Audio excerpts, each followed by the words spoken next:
कक्षा 12 के सभी विद्यार्थियों, आज हमें ना राजनीति शास्त्र का सेट बी समझेंगे। पूरा सॉल्यूशन आपको प्रोवाइड कराने वाला हूं, तो बढ़िया से आप तो कंप्लीट कर लीजिएगा। चलिए तो बिना किसी देरी के अपन वीडियो की शुरुआत करते हैं। यहां से देखो, वर्तमान में रूस के राष्ट्रपति कौन थे? Boris Yeltsin. विश्व बैंक की स्थापना कब हुई? 1946 में हुई थी। इनमें से पारंपरिक सुरक्षा की नीति का तत्व है तो उपरोक्त सभी। यदि पृथ्वी पर पाई जाने वाले वनस्पतियां समाप्त कर दी जाए तो कौन सी गैस की कमी होगी? तो कमी होगी ना ऑक्सीजन की। आज़ादी के बाद भारत में इसके सामने प्रमुख चुनौती थी राष्ट्र के निर्माण की। गुट निरपेक्षता शब्द का सर्वप्रथम प्रयोग किया गया था जॉर्ज लिस्का के द्वारा। ठीक है, यहाँ से आपका ये आ जाएगा choose of the correct option. Britain union का उदय मैस्ट्रिक्ट संधि के फलस्वरूप हुआ था। यूनेस्को महानिदेशक का कार्यकाल कितने वर्ष का होता है? तो 6 वर्ष का होता है। वैश्वीकरण से आर्थिक क्षेत्र में वैश्विक बाजार का जन्म होता है। जम्मू कश्मीर का राजा हरि सिंह था। भारत में योजना आयोग की स्थापना मार्च 1950 को हुई थी। समग्र क्रांति प्रतिपादक जय प्रकाश नारायण थे। आगे बढ़ते हैं और यहाँ से अपन आगे बढ़ेंगे तो ये क्वेश्चन नंबर आपका 2 रहेगा। सोवियत संघ द्वारा अफगानिस्तान पर हस्तक्षेप, इसका जाएगा 1979। एड्स का कारण विषाणु। 1992 का पृथ्वी सम्मेलन रियो डी जेनेरियो। स्वर्ण मंदिर का जाएगा हरमंदिर साहब और राज दरबार साहब। KN राज। 5वें का जाएगा आपका प्रथम पंचवर्षीय योजना विशेषज्ञ। करगिल संघर्ष का जाएगा भारत पाकिस्तान। दर आयोग का जाएगा 1948। हो गया इतना। यहाँ पर हम बात करेंगे तो ये आपका इतना यहाँ से कंप्लीट करना है। क्वेश्चन नंबर 4 को ध्यान से देखो आप।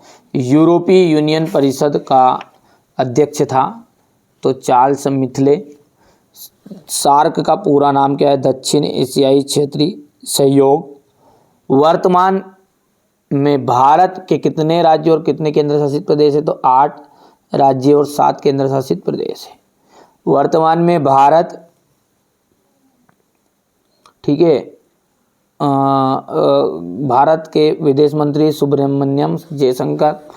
1947 में बिहार आंदोलन का प्रसिद्ध नारा क्या है? संपूर्ण क्रांति का नारा है भावी इतिहास हमारा। तो देखो, पिछड़ा वर्ग जो है आयोग, ये पहला वर्ग आयोग के प्रथम अध्यक्ष कौन थे? काका कलेकर।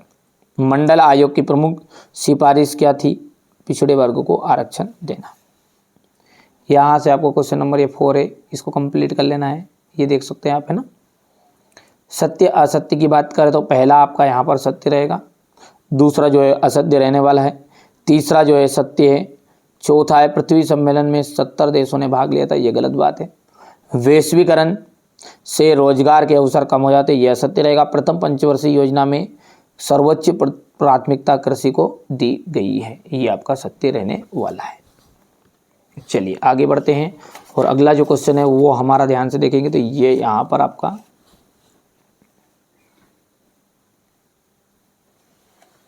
द्विध्रुवीता का अर्थ लिखिएगा।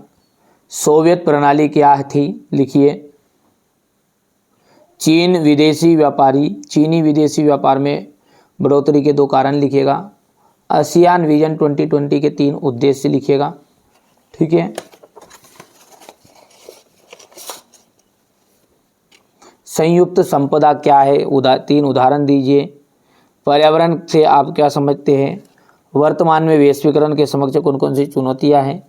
वैश्वीकरण में प्रौद्योगिकी का क्या योगदान है? नियोजन का अर्थ एवं उसके 2 उद्देश्य लिखिए। नीति आयोग के प्रमुख कार्यों को लिखिएगा। भारतीय विदेश नीति की मूलभूत सिद्धांत क्या है? ट्रेड टू कूटनीति से आप क्या समझते हैं? ग्रैंड अलायंस से क्या आशय है? श्रीमती गांधी ने 20 सूत्री कार्यक्रमों की शुरुआत कब की थी?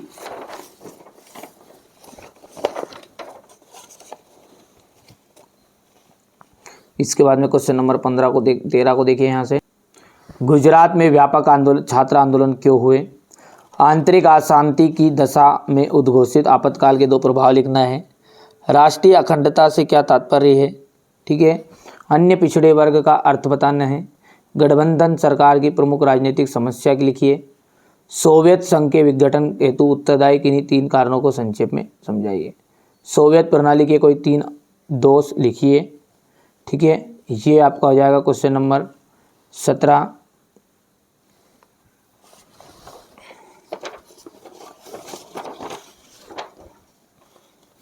राजवाड़ों के विलय की समस्या का प्रादुर्भाव कैसे हुआ। राज्यों का पुनर्गठन के क्या परिणाम निकला। क्या 1975 का में आपातकाल की घोषणा जरूरी थी। जनता पार्टी में की कौन सी नीतियों एवं सहायक कार्य महत्वपूर्ण थे। भारत और बांग्लादेश के बीच तनाव के कारण लिखिएगा।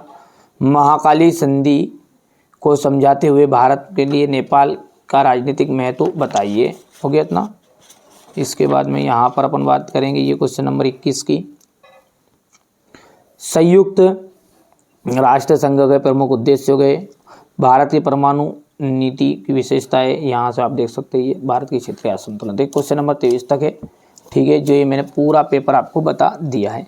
तो ये मैंने आपको पॉलिटिकल साइंस का सेट बी बताया है। इसके अलावा एक और पेपर बताऊंगा, बस अंतिम सेट सी। केवल 3 पेपर है आपके। ये A B C नहीं देखे हैं तो ज़रूर देख लीजिएगा, इन्हीं में से आपका फंसेगा पूरा, है ना।